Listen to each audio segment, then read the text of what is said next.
অনেকেই আমাকে জিজ্ঞেস করেন, আসলে ভাই আপনারা গরুকে কী ঘাস খাওয়ান এবং কী ধরনের ঘাস আপনারা চাষাবাদ করেন। আমি আপনাদের এখন দেখাবো যে আমি কী ধরনের ঘাস চাষ করি, আমার জমিতে কী ধরনের ঘাস আছে আপনাদের আমি দেখাবো। আমি সেই পথে আপনাদের নিয়ে যাইতেছি আমার ঘাসের জায়গায়। চলুন যাওয়া যাক সেখানে। আমি এখন পানির ভিতর দিয়ে হেঁটে যাইতেছি। আমি যেখানে ঘাস রোপণ করেছি ওই জায়গায় আপনাদের নিয়ে যাব। চলুন যাওয়া যাক ওখানে। অনেক পানি, পানির ভিতর দিয়ে হেঁটে যাওয়া লাগতেছে, কারণ আমাদের জমিগুলো একটু নিচু জমি, বুঝছেন। নিচু জমিতেই আমরা ঘাস রোপণ করেছি। চলে আসলাম আমার ঘাস লাগানো জমিতে।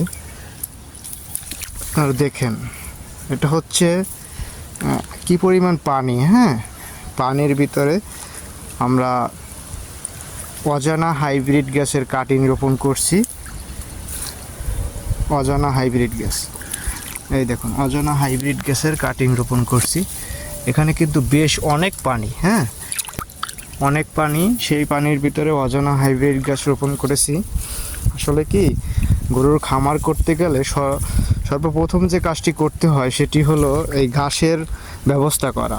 ঘাস না থাকলে আপনি আসলে গরু লালন পালন করার খরচটা অনেক বৃদ্ধি পেয়ে যায়, যে কারণে আপনার লাভ কম হয়, বুঝছেন। লাভ করতে হলে অবশ্যই আপনাকে ঘাস রোপণ করতে হবে। যাক, যা বলছিলাম, এই হচ্ছে অজানা হাইব্রিড গ্যাসের কাটিং থেকে ঘাস হয়েছে। এই হচ্ছে আমি পরবর্তীতে এই জমিতে আমি রোপণ করছিলাম। আসুন আপনাদের আমি দেখাই আমার মূল যে জমিতে এখন বর্তমানে যে ঘাস বড় হয়েছে, মানে কাটার উপযোগী।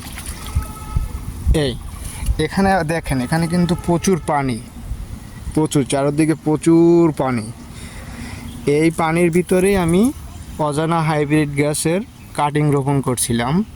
বেশ অনেকটা বড় হয়েছে, দেখুন বেশ অনেকটা বড় হয়েছে। এই ঘাস এখন আমরা কেটে গরুকে খাওয়াই। আসলে ব্যাপার হচ্ছে কি, মানে এক একটা জমির জন্য এক একটা ঘাসের কাটিং রোপণ করতে হয়। যেমন উঁচু জমির জন্য একটা জাত এবং নিচু জমির জন্য একটা জাত। দেখা যায় কি, পানির ভিতরে অনেক ঘাস হয় না।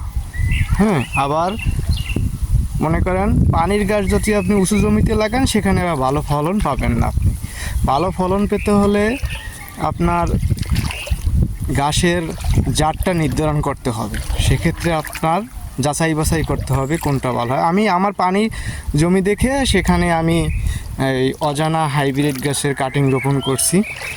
দেখতেই পাচ্ছেন যে আসলে কি পরিমাণ ঘাস হয়েছে। হ্যাঁ, চারদিকে একদম সবুজ, নিচে অনেক পানি, প্রায় হাঁটু সমান পানি। ভাই আমি অর্থনৈতিকভাবেই আপনাদের দেখাই। আসলে কি, কারণ আমি তো একজন খামারি। আসলে একটা ভিডিওর ভিতরে যদি দেখে কিছু শেখা যায় তাহলে সেই ভিডিও মানুষ দেখে। আপনাদের সাথে ঠাট্টা মশকরা করতে তো আসি না। আপনারা এই ভিডিওর মাধ্যমে দেখে যদি কিছু শিখতে পারেন আপনাদেরও কাজে লাগবে, আর আমিও আপনাদের কিছু জানাতে পারলাম, সেটাও আমার ভালো লাগবে।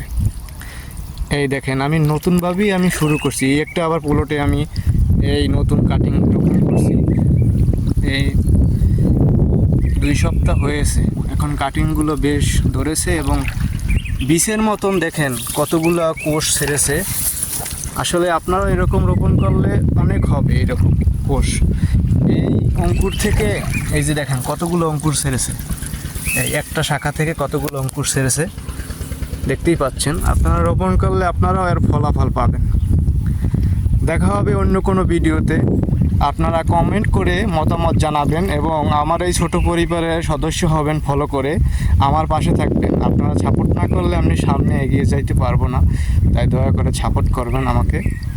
আল্লাহ হাফেজ। আপনাদের জন্য রইল দোয়া এবং শুভকামনা, আমার জন্য দোয়া করবেন।